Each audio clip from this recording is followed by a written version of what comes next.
Ang sakit niyonain mo,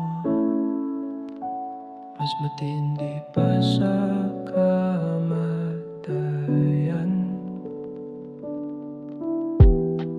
Bakit di mo man lang sinabi na ako'y napalitan na pala, na habang nilalaban kita, iba na pala ang pinipili mong kasama. Hindi ko man lang naramdaman na unti-unti mo na akong binibitawan. Tahimik kang lumayo habang nakangiti, ako'y naniniwalang tayo pa rin sa dulo. Mali, sana tinapos mo na lang, sana sinabi mo ng harapan, kaysa iniwan mo akong humihinga. Pero parang wala nang dahilan. Sana pinatay mo na lang ako, kaysa iniwang buhay. Pero asa kang puso kung ang pagmamahal mo'y wala na.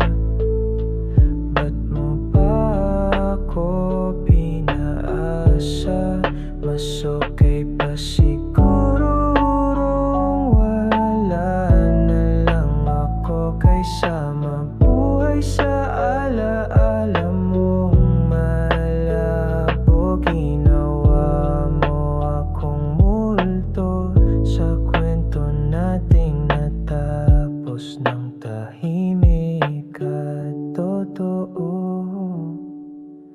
Ang mga ngiti mo dati totoo ba? Umagaling ka lang talagang umarte ng masaya. Naniwala ko sa bawat mahal kita, ngunit yun pala'y rehearsed na script lang pala.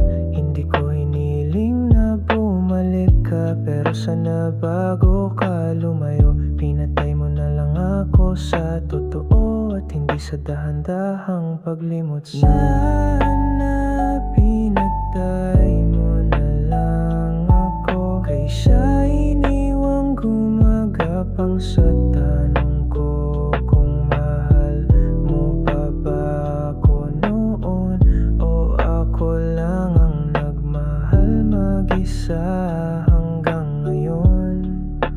Mas mabuti pang ako'y wala na, kaysa paulit-ulit kang naaalala